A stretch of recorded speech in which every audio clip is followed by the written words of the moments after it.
let's face it, moving home sucks. The lists, the planning, the sorting, the clearing. And if you're anything like me, you wake up stressed in the middle of the night about how much stuff you're sending to landfill and wondering, surely there is a better way. Well, my friends, there certainly is, and in this video I'm going to show you 5 ways to rehome your items with sending very little to landfill, and 5 reasons why it actually matters.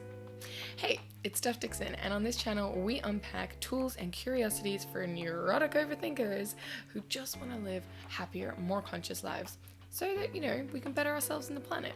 Basically making sense of this human experience so that we can live wide awake. A few years ago, I was moving house and I was so stressed. We were running out of time, there was so much to do, and I ended up just lobbing out a bunch of stuff into the bin on the very first day that we were doing it, including my limited edition Absolute bottle collection. And then in the middle of the night, boom, eco-anxiety came a-knocking. And I found myself stressing about the Absolute bottles that I had thrown out the day before. And I lay there and thought to myself, surely there's a better way. And so the hunt began for me to find new homes for my stuff. I asked around a few of my eco-activist friends, and they sent me a Facebook group where you could actually post and list stuff that you were getting rid of or that maybe needed another home. That led me on a deep dive, and then I found all these different very, very active Facebook groups where you basically post photos and list the items that you want to rehome, and people queue up on the post for your items. I was blown away by the random stuff that people were willing to take off my hand. Yes, we are all just individuals, but imagine if everyone put a little bit more effort in to be a bit more conscious when moving and rehoming their stuff. Well, you may be thinking, why does it matter? First, 5 reasons why we should rehome our items. Well, firstly, we're basically choking the planet with all of our stuff. Landfills are overflowing, stuff is floating out to sea, our need for more and new is literally depleting the earth of its finite natural resources. In Singapore, where I'm recording this video, for example, our landfill is set to be filled by 2035, and currently we have no backup plan. So by rehoming our items, we are sending less stuff to landfill and therefore putting less pressure on the planet. Secondly, when we rehome our items, we are giving them a second or third life, basically extending their life cycle so they get to live longer. Thirdly, this allows us to actually lower the carbon footprint of ours and the items and the person that's getting it next, because these items already exist. No new processes or energy is required to produce it. 4, it can also help someone out that needs it. Maybe they're trying to save for other things in their life, or maybe they just can't afford this item yet they really need it or want it, and you're able to give it to them. 5, and for some of you, maybe best of all, it can actually save money, especially for the big furniture items, because typically you would actually have to pay to get those disposed and pay for them to be transported to landfill, instead of someone just coming it up and taking it off your hands. So now that we know why it's good to rehome our items, let's dive into 5 ways we can actually do it. Number 1, sell your stuff. The first and most obvious thing you might want to do is actually try to sell some of your things, especially the big furniture items or some of your fancier clothes. Firstly, you can do this via a reselling platform. So in Singapore, we have something called Carousel. In Australia, I know they have something called Gumtree. And of course, there's global ones as well, like Vestiaire Collective, where you can sell your pre-loved luxury and high street clothing. Secondly, there are many Facebook marketplaces these days where you can actually list and sell your items via Facebook groups and the different marketplaces that they have. Be warned though, you may be inundated with private messages if you go down that route. And thirdly, there is good old school direct marketing. You can literally create a little flyer and put that in or put it around the neighborhood for people to actually see that you're having some kind of garage sale or that you're selling some items, and they can pop by your house and see them. We actually bought something off someone in our apartment building because a little flyer came into our mailbox and we actually liked what she was selling, so we got it. So if you've tried selling, you're running out of time, some of the items haven't moved yet, then we move on to the next thing, which is number 2, rehome via blessing. As they often say, one man's trash is another man's treasure. And this is really true with the stuff that you don't want. As I shared earlier, I was actually really impressed with the random stuff I was able to rehome during this process. So on Facebook, I found 3 different types of groups where I could re-bless or rehome my items. First one was called Art Don't Throw, where you can share items that are quite simply too good to throw.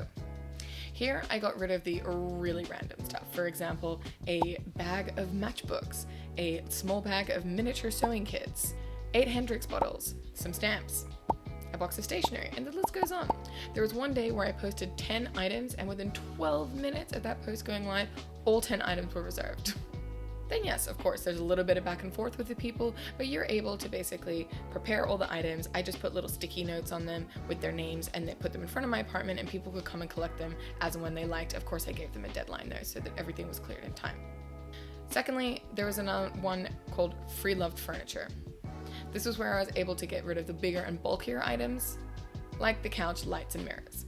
Another one was Blessing SG. This was a really beautiful group. They were super grateful for all the items. The idea is that you bless the items to low-income families. And here we were able to bless things like our dining chairs, which went to the elderly, our bathroom storage units, and so much more.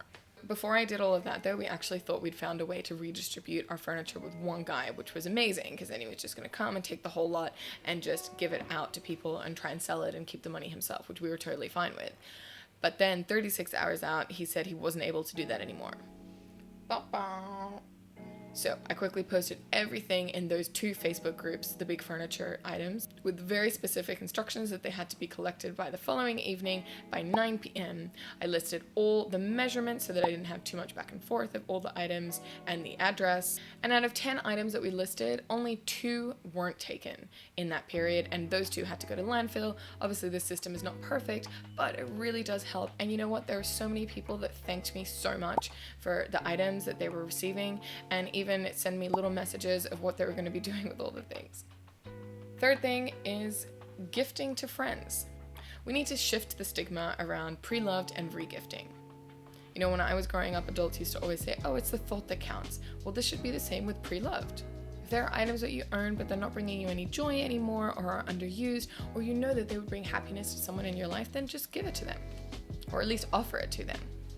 We put all of our crockery on the dining room table, took a massive photograph of it, and then sent it to a bunch of friends, said, all of this is up for grabs for anyone that wants it, and within like half an hour, half of it was already snapped up, which was awesome. And we know that then they would be loved and used, and we're gonna give something good to our friends. I also had a few items that I rediscovered that I thought would be really nice for a few friends' homes, and so yeah, I offered them to them and they accepted them, and now they have new homes. There was also this really lovely lady who lent me her spare phone when I accidentally threw mine out a window.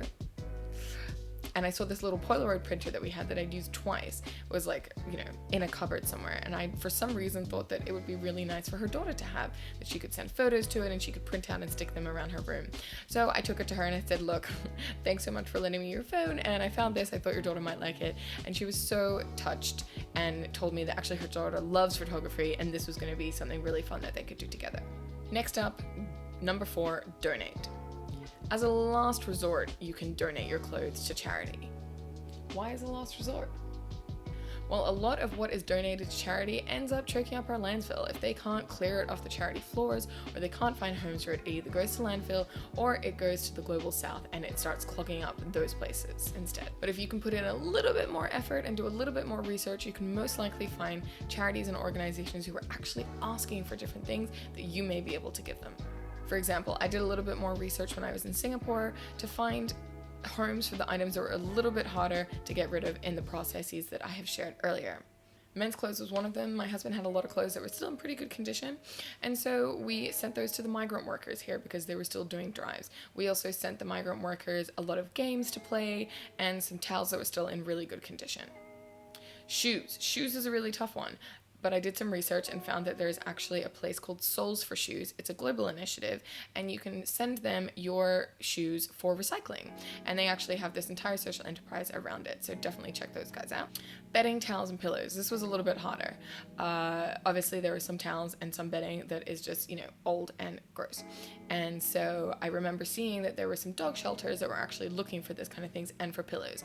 And so I asked a friend and she connected me, and of course there are a lot of dog shelters and animal shelters who would be looking for similar items, and you can donate those things that really just wouldn't be good enough for human use anymore. Books. Books is a great one. There was a charity that I found that actually you donate the books and they sell them, and it goes to support their cause. Number 5, recycle and throw. If all else fails of everything I have shared previously, then of course you can recycle. And if you can't recycle, then you can throw it. At the end of the day, we're only human. You've already been put in so much effort to rehome as much as you possibly can. At the end of the day, no one is perfect. This is a journey, and it's okay.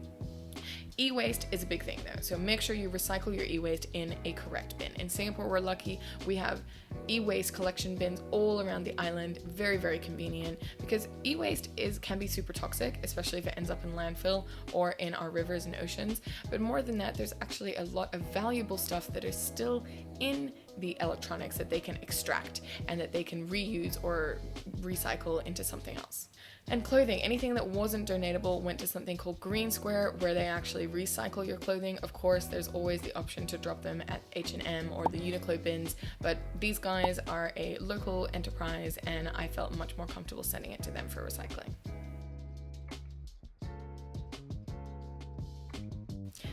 So there you have it, creative ways to rehome your items. And yes, it is a little bit more effort, or sometimes a lot more effort, but at the end of the day, you can sleep easy knowing that you did your part. And if everyone did a little bit more, then we would see a huge collective shift and effort here. But don't be too hard on yourself. My goal on this channel is to unpack how our actions affect our happiness, our mental well-being, and of course the planet, so that we can live more consciously. If that sounds interesting to you and you like this video, consider subscribing and give us a thumbs up so that we can continue doing this work to grow the channel. I hope that today sparked something deep within you, ready to awaken, and until next time, live wide awake.